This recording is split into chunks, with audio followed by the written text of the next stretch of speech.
Bom dia, boa tarde, boa noite, como vocês estão? Meu nome é Neuraci, mas você pode me chamar de Neura. E hoje nós vamos falar sobre um filme muito pedido por vocês e que definitivamente o feminismo estragou pra mim. Eu gostava bem mais desse filme antes de hoje. Ontem, quando assisti a primeira vez, depois de muito tempo. Que filmezinho treta, senhor amado. O nome do filme é O que as Mulheres Gostam, que conta a história de um homem machista, insuportável, que do nada consegue ler os desejos das mulheres, os pensamentos, os sonhos, tudo que passa na cabecinha delas. Esse filme, ele é péssimo, gente do céu. E olha, já vou avisando antes para não ter reclamação nos comentários. Esse é um daqueles filmes que se você me falar, é só um filme, é mentirinha, esse vídeo não é para você, porque a gente vai problematizar esse filme sim, porque tem coisa a problematizar e eu fiquei agoniada. Fui procurar sobre a história do filme. Quem dirigiu? Uma mulher. Mulher essa que ajudou a reescrever, porque isso é um roteiro antigo, que era para ser lançado em 1996. Daí ele era tão mais misógino, tão mais, que eles chamaram uma mulher para escrever o roteiro e logo depois ela foi convidada a ser a diretora.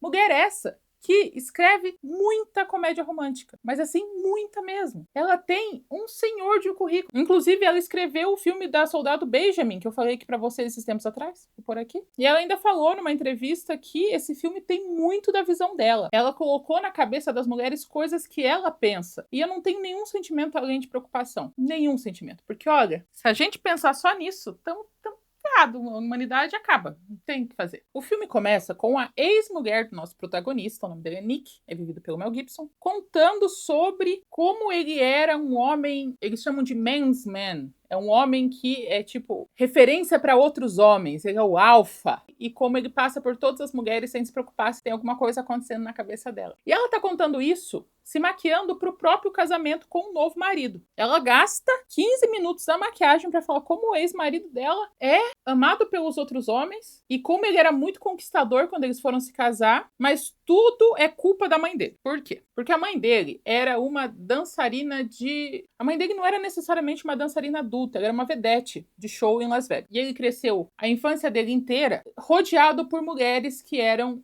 vedetes. Só que o que mostra no filme é que elas cuidavam dele como se ele fosse um filho. Então ele estava lá atrás enquanto a mãe dele estava se apresentando, uma menina passava, fazia um carinho na cabeça dele, a outra menina dava um sorvete para ele, no aniversário todas comemoraram com um bolo. Não era nada além do, sabe, falar, ai, que estranho o jeito que essas meninas falam com esse piá. Não, elas parecem todas muito maternas em relação a ele, todas muito cuidadas, assim, não tem porquê eles falarem no filme que esse é o motivo de ele aprender a tratar a mulher que nem lixo. Sendo que as mulheres que ele viveu na infância eram todas mulheres que cuidaram dele. Não tem lógica. Um homem crescer com várias mulheres que dançam e desenvolver uma misoginia tão grande que ele não considera nem mulher gente. O filme quer falar como se fosse culpa da mulher ele ser assim. Sendo que não. As mulheres foram ótimas com ele. E basicamente é isso. Ele é esse homem péssimo porque a mãe dele era uma dançarina e ele cresceu em volta de mulheres que também dançam de decote. E por isso ele odeia mulheres. Tem várias coisas nesse filme que você fica... Não acho que você pensou em todo o processo. Mas tá. Daí depois nós temos a visão da assistente dele, que fala que ele é o homem menos politicamente correto do mundo e que ele é o melhor publicitário quando você quer usar mulheres seminuas para vender produto. E daí corta pra filha dele falando que o pai dela é mais ou menos como um tio para ela. Ele não tem muita responsabilidade de pai, ele não vê ela sempre, ele não impõe regras, ele não faz nada. Ele apenas está lá às vezes, mas presença paterna ele não tem. Daí corta pro Nick acordando com uma marca de beijo aqui no pescoço dele e quem entra é uma funcionária do lar, uma doméstica que trabalha para ele e ela já chega reclamando para ele parar de pegar a mulher que usa calcinha fio dental e daí ele responde falando minha mãe usava uma dessas, que eles querem aproximar esse negócio dele ser assim. É confuso, é realmente muito confuso. Mas tá. Daí ele trata ela como se ela fosse um objeto, fica chamando ela de benzinho, de bebê o tempo todo e ela fala que ele tem que arranjar uma mulher que não tem um perfume tão barato. E daí ele pega e dá um beliscão na bunda dela. E ela faz um... Senhor, sabe uma coisa? Tipo, para de ser brincalhão, assim. Daí ele desce e tem uma recepcionista. E essa recepcionista tem uma porteira. Tem uma porteira que ela abre a porta para ele e vai atrás dele toda feliz e pede um táxi para ele. Ele chega na empresa e o que ele é? Ele é um publicitário rico dos anos 2000, que criou uma geração inteira de pessoas a achar que a publicidade era uma coisa glamurosa. Não é tanto. E graças a esse filme nós vamos poder inaugurar uma playlist nova. Nós vamos inaugurar 2 playlists nesse vídeo de hoje. Mas a primeira é filmes que mentem o que um publicitário faz. Nós temos agora o que as mulheres gostam. Nós temos Como Perder um Homem em 10 Dias, já que a Didi e as amigas dela são retadoras, publicidade. E nós temos Como Perder um Homem em 10 Dias. Então, 3 filmes da mesma temática, ganha playlist aleatória. Temos nossa primeira playlist, que é a ilusão de que eu vivia achando que a publicidade ia ser isso. Ia ser eu dando ideias criativas. Tipo, Nike, você precisa da minha ideia? Toma aqui minha ideia. Daí a Nike me dá uma piga de dinheiro. Ai, eu sou tão criativo. Não, não é assim que funciona. E daí, nessa agência de publicidade, tudo gira em volta dele. Todas as mulheres passam por ele, sorrindo. Todas as responsabilidades decaem sobre ele. Ele tem um melhor amigo que só serve para apoiar ele. O chefe dele ama ele. E o último diretor de criação da agência que ele trabalha saiu do emprego, por motivos que eu não lembro agora. E ele tá com a certeza que ele vai ser o novo diretor de criação. Daí, ele vai conversar com o chefe. O chefe dele começa a falar que ele é um ótimo publicitário e que eles viveram momentos dourados, momentos clássicos, quando a vida era vender cerveja, cigarro e carro. Mas agora, o mundo mudou. Agora, as mulheres representam X valor de poder de compra. E a gente tem que fazer alguma coisa a respeito. E ele faz uma coisa tipo, mulher compra? Do que você tá falando? É um filme de 2000 que tá tentando explicar pra gente que mulher também gasta dinheiro. 2000.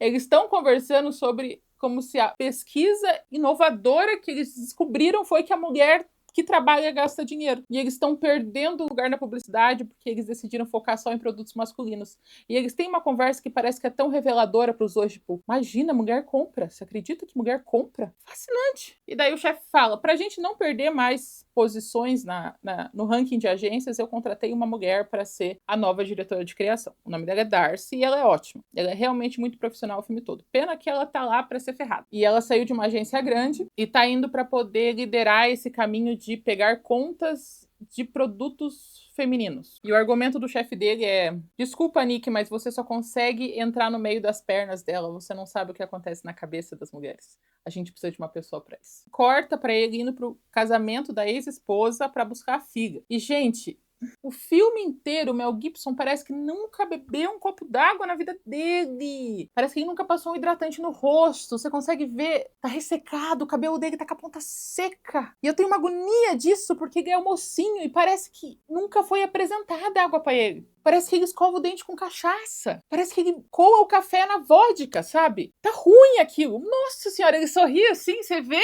2 semanas de pele morta ali, que ele não, acho que não lava o rosto. Que agonia. Mas ele vai lá no casamento, ele dá um cheiro na noiva, que também fica tipo... Ao invés de agir como uma recém-casada, porque afinal ele é tão encantador, que todas as mulheres não conseguem não aceitar o charme dele. E daí ele vai buscar a Figa, porque eles vão ficar 2 semanas de lua de mel e a Figa vai ficar com ele. E ele faz o pacote completo do Homem Péssimo. Ele esquece quantos anos a Figa tem, porque ele acha que ela tem 13, mas ela tem 15. E ele descobre que ela tem um namorado e ele tá puto, porque como assim ela tá com outro homem? Ela é maluca? Então ele é o pacote do pai insensível lá. Daí a Figa fala que vai sair com o namorado e nem fica com ele. Fala, a gente se vê em casa. Nick, ela nem chama ele pelo nome de pai, como um ato de protesto. Eu apoio ela nisso. Daí tem a primeira reunião da agência de publicidade com a nova diretora de criação mulher. E ela tá sendo muito adulta, muito certeira, sabe? Ela é muito, muito bem corporatizada, assim. Ela passa uma confiança. E o Mel Gibson tá lá atrás na reunião, assim, com um colega de trabalho dele. Os dois estão tipo, me mata, quem que essa mulher pensa que tá falando? E ela tá falando coisas muito de boa, assim. Ela não tá falando, vamos destruir o patriarcado vendendo absorvente. Não, ela tá tipo, nós como equipe precisamos trabalhar juntos, 2 cabeças pensam melhor que uma, e 5 pensam melhores que 2, e a gente tem que ver isso, como a gente vai fazer. Esse foi meu passado, eu aumentei em 30% as vendas de uma marca que também não pensava que mulher comprava produto. Nossa, é muito mais fácil ser publicitário assim, né? Você tem um mercado para abrir do consumismo feminino. Dentro desse núcleo de agência, o consumismo feminino é novo, não existe. E daí ela entrega uma caixinha para todo mundo, que é uma caixa de produtos femininos, que são de empresas que não têm ainda a agência publicitária cuidando e que podem ser os futuros clientes. Então, o trabalho de todo mundo é levar aquela caixinha e pensar em campanhas para esses produtos aleatórios. Não é assim que a agência de publicidade funciona. Só queria deixar isso. Você não recebe caixinhas rosas com produtos para você pensar como você vai chamar... Não. Mas tá. Corta pra noite que ele tá com a caixinha rosa, fumando um cigarro, bebendo, só que ele tá fazendo uma coisa muito hétera, e ele tá de roupa social e sapato aí. Mas ele tá virado na cama como aquelas adolescentes no telefone fixo, sabe? Que ficam assim, com o pezinho pra trás. Então ele tá tipo, cigarro, bebida, controle remoto, virado que nem uma adolescente fazendo ligação no telefone fixo. Não sei porquê. E ele é tão misógino, tão misógino que ele não gosta de ver programas de TV que mulheres falam. Até a ginástica. Ele prefere ver a ginástica masculina do que a feminina, porque tem uma mulher com talento fazendo alguma coisa. O único momento que ele para ver é uma hora que tem um exercício tipo de alongamento, assim, e dele para pra olhar pra bunda da mulher. Gente, o limite dele. Ele fala, nossa, essa TV tá muito cheia de estrogênio. O que eu posso fazer para ser salvo do estrogênio? Frank Sinatra. Realmente, Frank Sinatra, ele é um ícone dos homens. Eu concordo. Porque olha o que ele fez de cagada com mulher. Daí, Mel Gibson começa a tocar Frank Sinatra e o Nick pega um chapéuzinho na casa dele, ainda de calça social, cinto e camisa preta, e ele começa a dançar Frank Sinatra. Eu acho que esse momento é pra gente ter algum sentimento bom por ele, mas eu não consigo. Então ele dança Frank Sinatra pra ele mesmo, e eu acho que é uma dança pra gente falar, tipo, ai, que homem. Não sinto isso. Eu achei bem sem graça ele ter tanta certeza de como ele é foda e daí ele vai dançar Frank Sinatra. E daí ele pensa, cara, eu vou conseguir fazer propagandas de produtos femininos porque eu sou um bom profissional. E ele pega a caixinha rosa. Pega a caixinha rosa, a primeira coisa tem um batom. E ele fala, o que eu imagino com esse batom? E a única coisa que ele consegue pensar é numa gostosa na praia passando o batom. Se você não consegue pensar em nada além disso quando você vê um batom, você não é um bom publicitário. Se a tua mente é tão direcionada assim, tipo, produto, vamos pôr uma gostosa, vender o produto. Isso não é ser um bom publicitário. Você é apenas um homem que deu sorte. Mas tá. Daí ele começa com o batom, daí ele pinta as unhas de vermelho, daí ele tá com aquele negócio de tirar os cravos do nariz, daí ele faz o que é mais legal, que é o tópice da experiência feminina, tipo, todos entendem a experiência feminina quando eles vão se depilar. Não sei por que isso, gente. Nem é a pior dor da mulher, a depilação. Aí está, ele se depila, fica horrorizado, pensando como que as mulheres fazem isso mais de uma vez, sabe aquele papinho que eu não tenho mais paciência? Sabe? Tipo, mulheres são tão misteriosas, como elas têm coragem de fazer isso? De se depilar? Elas são criaturas estranhas, sabe? Não tenho paciência pra isso. Ele abre a bolsa da filha sem pedir permissão, pega um CD de mulher cantando que ele vê a qual que ele acha mais gata, coloca e continua passando rímel, vivendo a experiência da mulher. Ai, foi uma mulher que escreveu esse roteiro. Eu só queria dizer isso, foi uma mulher que escreveu esse roteiro. E uma das coisas que estava na lista de testes era um teste de gravidez. O que ele ia fazer com o teste de gravidez que estava aberto? Tem lógica, sabe? Essa mulher viu outras mulheres na vida? Produtos femininos, negócio de depilação, teste de gravidez, só faltou um creme vaginal, que é o pacote, assim, do mulheres, seres tão misteriosos. O que é isso, sabe? Daí ele tenta colocar uma meia fina, e daí quase tropeça, e quem aparece? A filha dele com o namorado, e ele fica ultrajado com o namorado porque eles deram um selinho. Ela fica brava porque ele mexeu nas coisas dela sem pedir permissão. E daí ele fala, mas tá válida. Ela fala, eu vou ficar aqui 2 semanas, minhas coisas vão ficar espalhadas por aí. Eu vou ter a confiança de que você não vai mexer em nada? E daí ele responde uma coisa completamente aleatória e ela grita, pai, você não escuta ninguém. Por que você não me escuta? Ele escuta, ele só não escuta mulheres. Mas ele escuta outras pessoas. Daí ele tá com o secador ligado, daí um pote de produtos cai, daí ele escorrega, cai da banheira, e daí o secador cai, daí o fato de ele estar numa banheira com embalagens de produtos femininos segurando um secador enquanto de meia fina, faz ele desenvolver o superpoder de ouvir a mulher. Não tem nem explicação. Ele tava de meia fina, ele pisou numa banheira, e na banheira tinha teste de gravidez, tinha tira de depilação, e agora ele escuta as mulheres. Daí ele acorda no outro dia, a primeira pessoa que ele encontra é a funcionária, ele descobre que a funcionária odeia tudo que ele fala, só que ele acha que ela tá falando, então ela fica confusa. Daí ele desce e descobre que a porteira quer muito o corpo dele, mas de um jeito assim bem psicopata, ela quer muito o corpo dele. E daí ele vai na praça e ele não consegue lidar com todas as mulheres falando ao mesmo tempo. É ensurdecedor pra ele. Mas aí tem um ponto importante que caga com a ideia do filme inteiro, que eles não pensam em logística. Isso de se transformar, descobrir o pensamento da mulher misturando choque com teste de gravidez da banheira já é uma bosta. Mas daí ele tá andando e daí tem um poodle. Esse poodle é um poodle menina. E você escuta os pensamentos do poodle com um sotaque francês. Então isso quer dizer que ele vive num universo onde todos os animais são racionais. E agora ele consegue ouvir todos os animais mulheres. Isso quer dizer que se ele passar na rua, ele vai ouvir todas as pombas falando mal da roupa das pessoas. Eu não sei que pombas falam. Por que tinha que ter uma poodle que fala? Ele escuta o pensamento da poodle. Mas tá, ele entra em desespero e vai pra agência. Chegando na agência, e nós temos o que vai ser a nossa segunda grande inauguração de playlist. Nós temos a nossa atriz coadjuvante dos anos 2000 preferida, ela, que agora ela é uma estagiária, deprimida, que eu não sei como eu explico isso pra vocês sem parecer insensível, mas ela foi desenvolvida como uma pessoa que tá depressiva, pronta pra falecer-se. Mas o jeito que eles colocaram ela parece uma adolescente no Tumblr, lendo frases dramáticas. É muito estranho, porque, tipo, toda vez que ele passa nela, tá com um pensamento tipo, ai, se a ponte caísse comigo em cima. Passa por ela, ele quase atropela ela.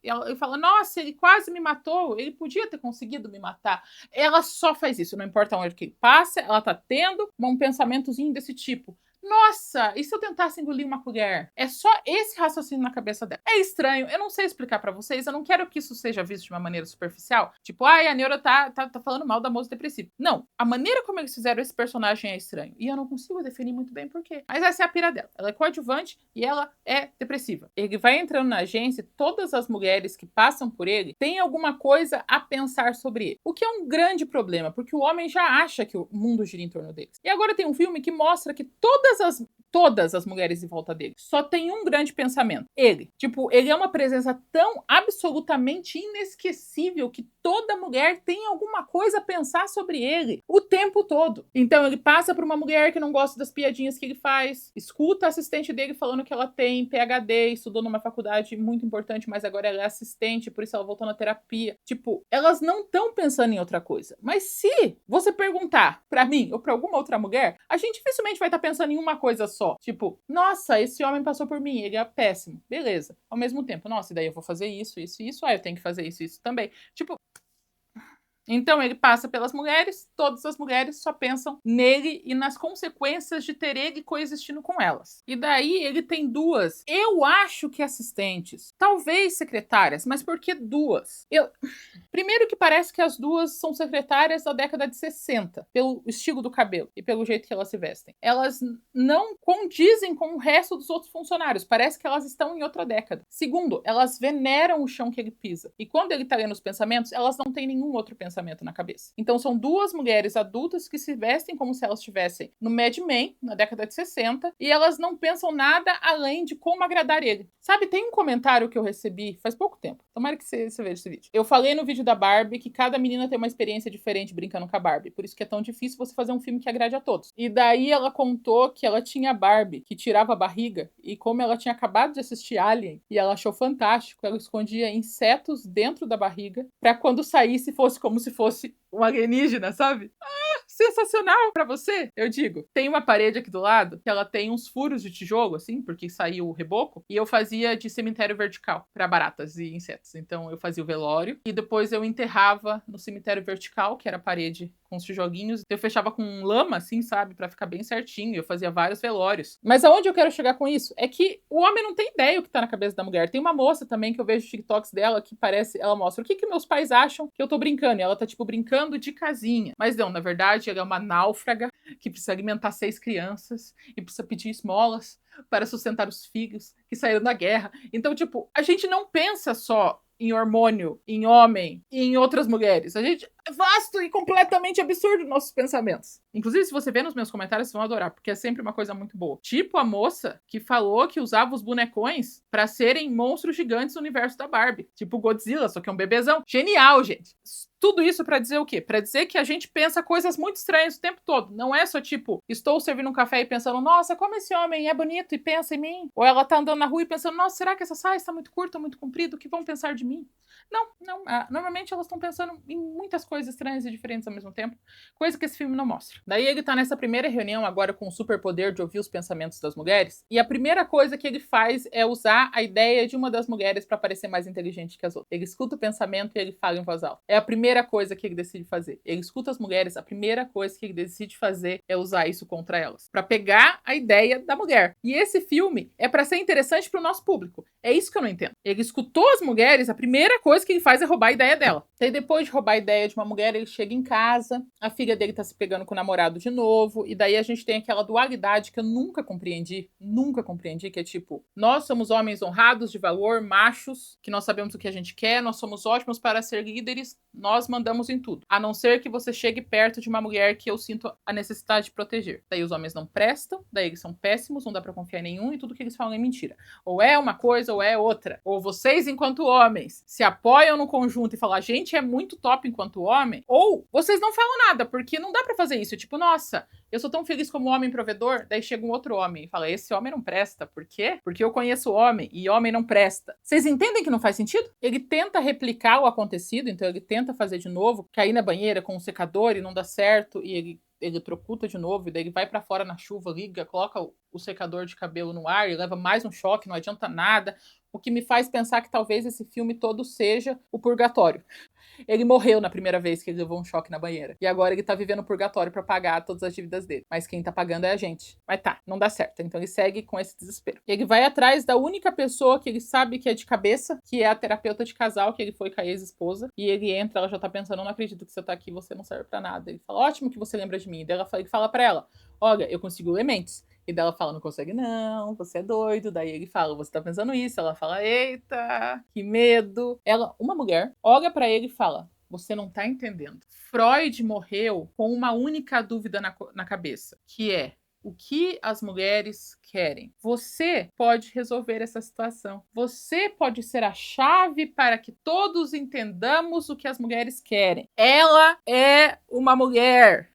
E ela está falando para o homem. Agora nós, como sociedade, vamos nos entender uns com os outros, porque você, e não eu, mulher, vai entender o que as mulheres querem. Terapeuta é o profissional que resolve as coisas pela conversa. Ela é uma terapeuta que está feliz porque ele nunca vai ter que conversar, ele só vai ler mente. Ela atrai o movimento psicológico, ela atrai o movimento das mulheres. Ela teve... Nossa, gente. Daí ela olha pra ele e fala, você tem todo o poder nas suas mãos. Você tem o poder de todo mundo. E ele fala, eu tenho o poder. Porque tudo que a gente precisa é que o Nick saia da psicóloga empoderado. E daí ele sai se sentindo o homem mais poderoso do mundo e vai num café. Ele sempre dá em cima dessa atendente de café, que é a atriz Marissa Tomei. E dessa vez ele escuta ela falando que ela tá dizendo que não pra ele, mas na verdade ela quer sim. Daí ele dá em cima dela usando os pensamentos dela contra ela mesma. O que é...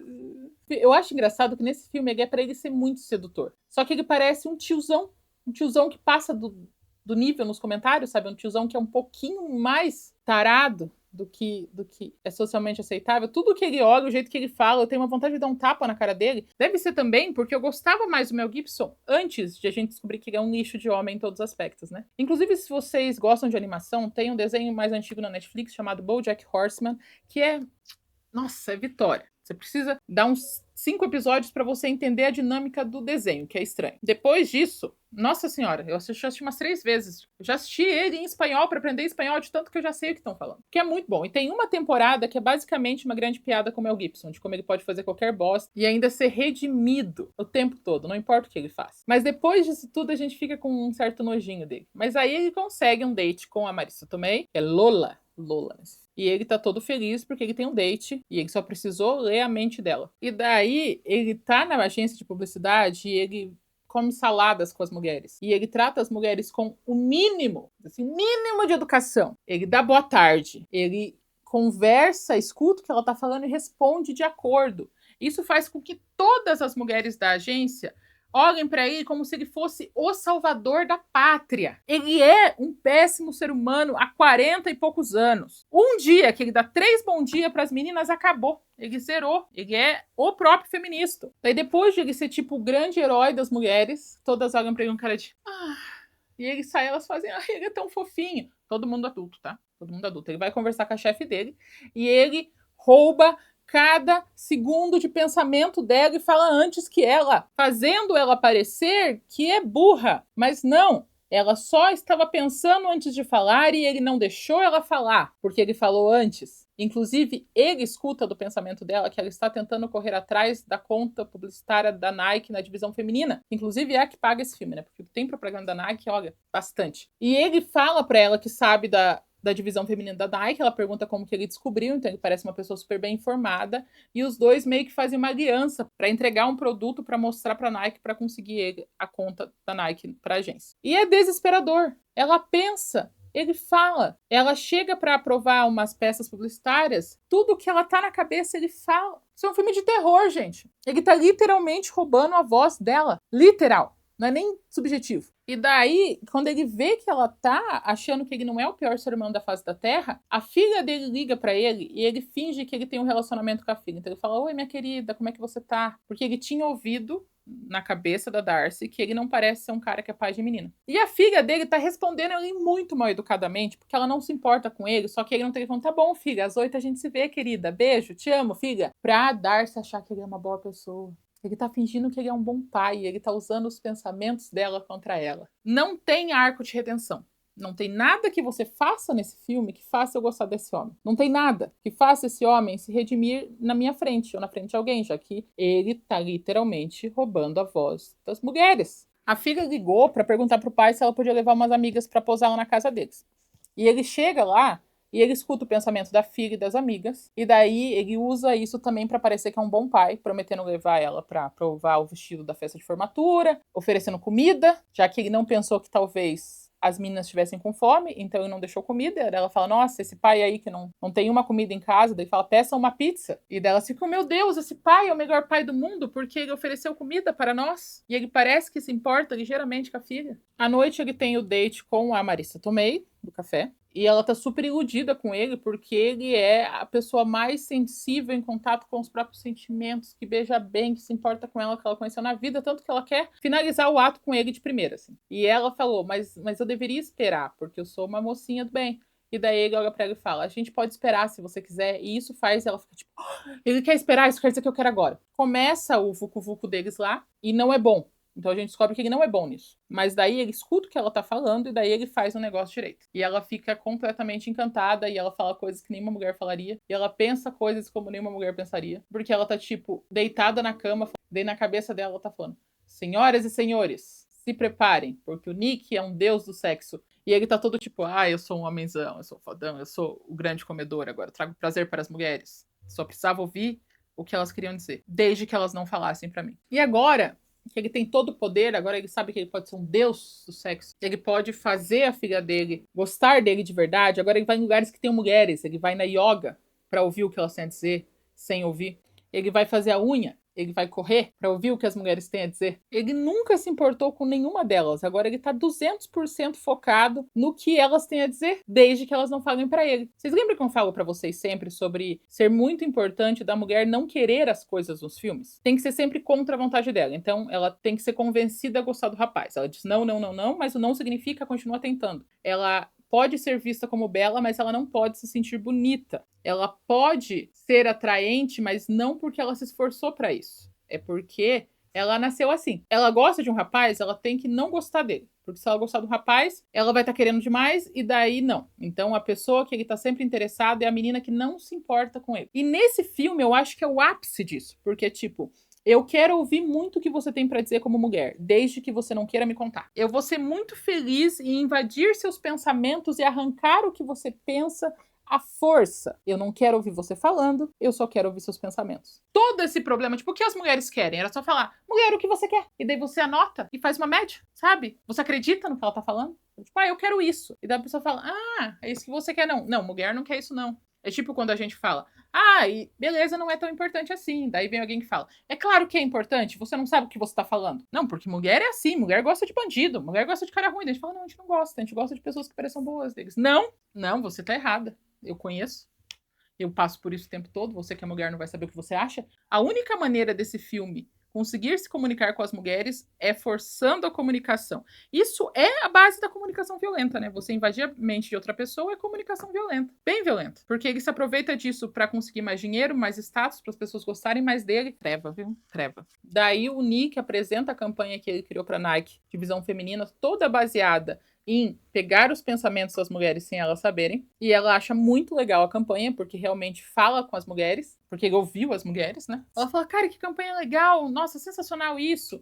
E daí ela pensa, a gente podia mudar isso, isso e isso, e ele só vai falando em ordem. Eu já teria duvidado da minha sanidade há muito tempo, porque tem uma hora que ele fala, ela pensa assim, nossa, ele não tem cara de ter uma filha, quantos anos ela tem? Na cabeça, e ele responde, ela tem 16 anos. Eu sou divorciado. Imagina você ficar 2 semanas com um cara que completa os seus pensamentos, quando ele não lê exatamente o que você tá pensando. Nossa, essa seria a minha história de vilão. Mas daí os dois juntos terminam a campanha, mas na verdade foi todo ela sozinha e outras mulheres que ele roubou os pensamentos. E ela acha que ele é um homem compreensivo que entende as mulheres e imediatamente se apaixona por ele. Porra, mas também você não me ajuda, né? Ela, eu não posso me apaixonar por um colega de trabalho.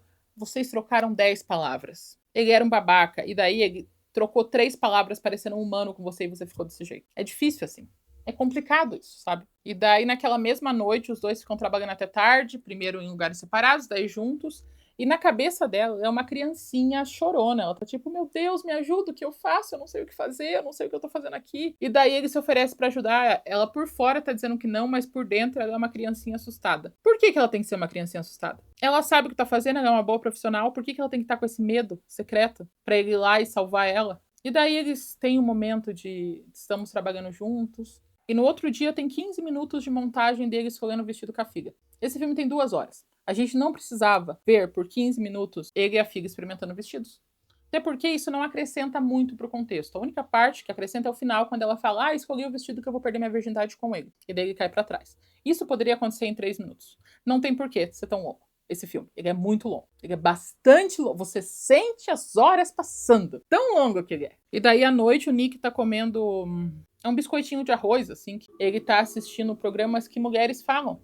E ele até se emociona com uma mulher que tá na jornada de perder peso dela, ela consegue emagrecer e ele começa a chorar. Então, basicamente, o que aconteceu? Ele ter se afogado numa banheira de produtos femininos fez ele mulher. A única maneira de você entender a experiência feminina é assim. Empatia, não. Choque numa banheira com produtos femininos? Sim. Então agora ele tá vendo e pensando, nossa, mulheres são pessoas também. Uau, quem imaginaria isso? Daí a Darcy e ele vão tomar uns drink, e ela fala que o último marido dela fugiu porque ela era uma pessoa de muito sucesso, e eles eram colegas de trabalho, e ela foi ganhando muito dele, isso fez ele se sentir emasculado e terminar com ela. E daí ele lê os pensamentos dela que ela quer beijar ele, e os dois se beijam. E eles só se beijam, isso é novo pra ele. Ele pensa, cara, a gente só se beijou e foi legal. Massa. O que eu estou sentindo? E daí tem um momento de que sentimento é esse? Ela é uma mulher, mas eu me importo com ela. O que é esse sentimento? E aí que você, tipo, eu não quero que ela desapareça da. Olha, que coisa! E daí, enquanto ele tá tendo essa mudança de perspectiva de vida, pensando, como assim mulheres são legais? Quem tá esperando ele? A moça da cafeteria, Marissa Tomé, em surtos. Ela tá tendo convulsões. Ela tá, tipo, prestes a cometer um crime. Ela tá há horas na porta esperando ele chegar para falar com ele e perguntar o que aconteceu, já que eles tiveram uma noite que mudou a vida dela e ele nunca mais ligou e ele prometeu que não ia machucar ela. E daí ela olha para ele e fala. E eu acho que de todas as coisas confusas desse filme, essa é que mais me confunde. Ele fala: eu sei exatamente o que você é. Eu sei o que você fez. E daí, o que? Pensando, ela sabe que eu leio pensamentos. Ela fala as seguintes frases que eu anotei porque é importante. Você entende tão bem as mulheres. Você fala como as mulheres. Você é sensível. Você transa tão bem que você só pode ser gay. Você entende tão bem as mulheres. Eu tive uma das noites mais incríveis da minha vida. E isso só pode significar que esse homem que eu passei a noite fornicando gosta de homens. Como uma pessoa pula a homossexualidade da parte do gay? Você é tão sensível. Você é tão preocupado comigo que, obviamente, você é gay. E ele, para não ferir os sentimentos dela, fala: claro que eu sou gay. Muito gay. Gaysão, assim. E eu não acho que eles saibam o que é ser gay. Ou que, como gay funciona. Eu tive a melhor noite da minha vida, então você é gay. Isso me quebrou, sabe? Me deixou. E no outro dia tem a apresentação publicitária do comercial da Nike, que também passa pra gente. Então, realmente, a Nike pagou esse filme, onde ele faz a apresentação e ele tá com peso na consciência. Ele fala pra Darcy: Darcy, apresenta a campanha, foi a gente que fez. Ela fala: não, foi você com o seu mérito e seu pensamento. Vai lá que eu tô torcendo por você. E ela fica feliz por ele. Ela fica feliz por ele. E daí, ele é o único homem falando, explicando para várias mulheres sobre a experiência da mulher correndo sozinha. Que é tipo, a estrada não te julga, a estrada não fala mal de você, a estrada não tem estresse. A única coisa que a estrada quer é que você volte para ela sempre. Ele tá explicando para as mulheres a relação que a mulher tem com a corrida. E todas as mulheres amam. Elas falam: é isso aí. É isso que nós mulheres queremos. Que bom que você, homem, percebeu isso. E deles conseguem a conta da Nike. Isso seria menos frustrante para mim se não fosse uma coisa tão comum na história os homens pegarem toda a pesquisa da mulher. Se não fosse tão comum casais de cientistas se aproveitarem do que a mulher sabe e pagarem de únicos especiais inteligentões. Se isso não fosse tão real, eu acharia um pouco mais divertido. Mas não. Acontece de verdade isso. Foi como o Nick conseguiu a conta da Nike praticamente sozinho, eles demitem a Darcy. Darcy que comprou uma casa nova.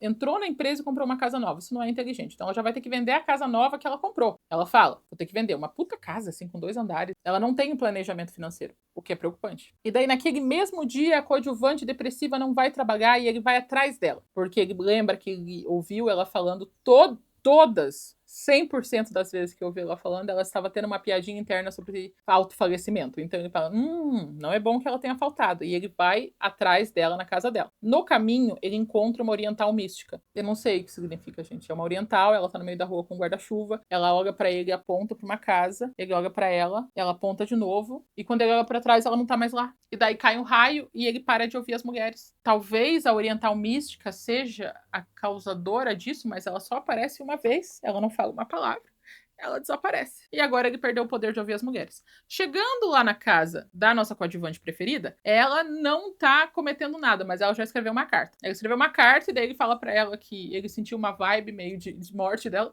e ela fala, pois é.